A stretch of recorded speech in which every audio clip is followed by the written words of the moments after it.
Saya ingin cerita 3 kisah sebenarnya. Kisah yang pertama adalah dalam 2 bulan terakhir ini saya dilibatkan oleh pemerintahan Somalia. Saya melakukan Zoom meeting dengan para menteri di Somalia dan juga dari kepresidenan Somalia. Zoom meeting berkali-kali.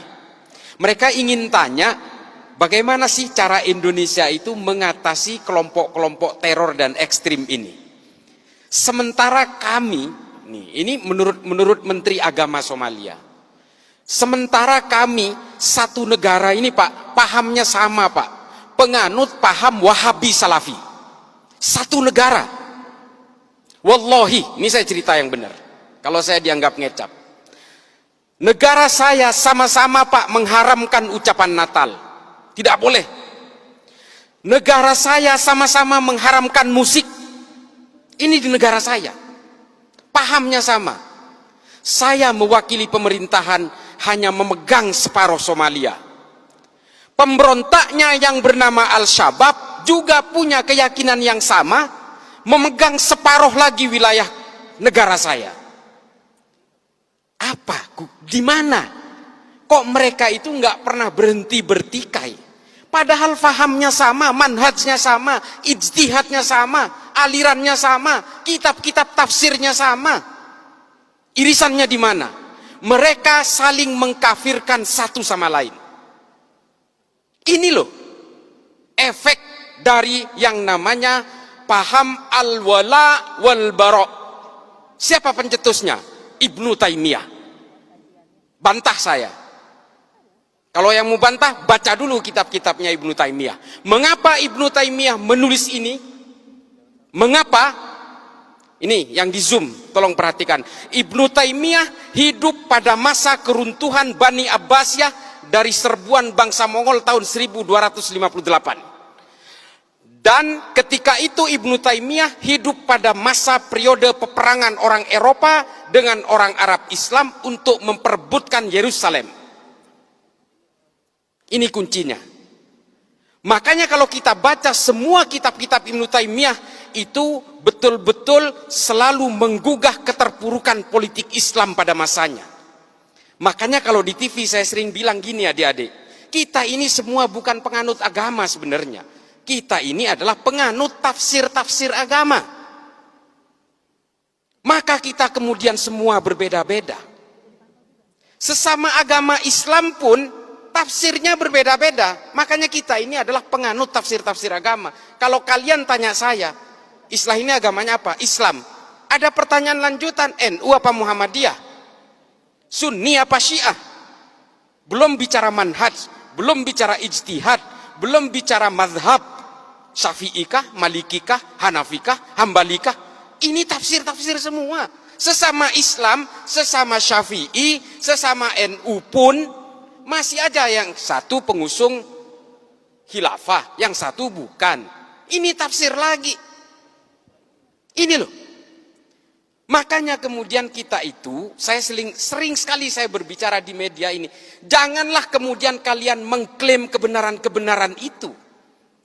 Karena Allah itu betul-betul menekankan dengan cetak tebal dalam Al-Quran itu, bahwa saya menciptakan manusia ini dalam segala perbedaannya. Baik bersuku-suku, berbangsa-bangsa, dengan tafsir-tafsirnya, beragama yang berbeda, dengan konsep lita'arofu. Ini loh. Lita'arofu itu apa? Saling mengenallah kalian, berinteraksilah kalian dengan segala perbedaannya. Perbedaan ini sunnatullah. Adik yang tidak pakai hijab, Islam. Hah? Hindu. Saya tahu, dia Hindu, nggak pakai hijab karena dia itu lahir dari orang tua beragama Hindu. Yang di depannya kan pakai hijab karena lahir dari orang tua beragama Islam. Ini takdir-takdir kelahiran dan keimanan itu tidak bisa dipisah begitu saja, Dek. Lalu kalau kalian merasa paling benar, mengklaim paling kebenaran itu ada di pihak saya, kalian akan belajar tentang kebencian dan perbedaan itu dan kalian melawan sunnatullah. Ini loh yang kita ingin gugah hari ini, kenapa saya harus datang ke sini.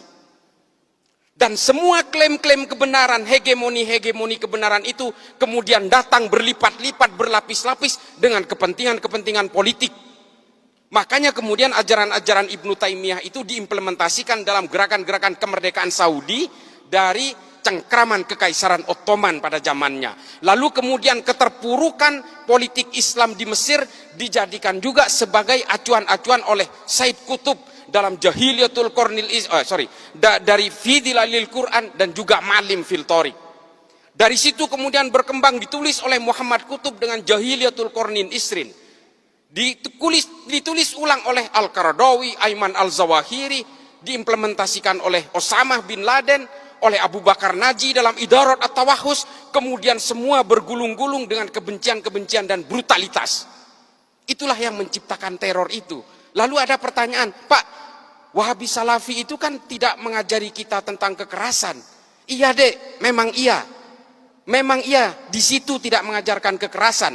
Tapi lihat produk akhirnya. Yang ditahan oleh Densus hari ini sama usul fikihnya dengan orang-orang yang diyakini dari Wahabi Salafi itu. Kalau kalian mengharamkan musik, teroris yang di penjara hari ini juga mengharamkan musik. Nih, kalau kalian mau tahu. Yang kalian haramkan pajak dan perbankan dan sebagainya itu, teroris yang ditangkap Densus juga pemahamannya sama. Pemahaman fikihnya sama. Ini loh, kalau kalian itu sekarang tidak mau menyanyikan lagu Indonesia Raya, hormat bendera dan sebagainya, mengharamkan wayang dan sebagainya, itu loh, teroris yang di penjara itu juga sama. Ini kisah yang pertama tentang Somalia. Somalia hari ini tidak berhasil menentramkan rakyatnya karena saling mengkafirkan satu sama lain dengan tafsir-tafsir agama yang sama. Apakah kemudian kita mau menyimplifikasi gerakan-gerakan seperti ini? Ada disclaimer, oh itu kan tergantung orangnya. Iya,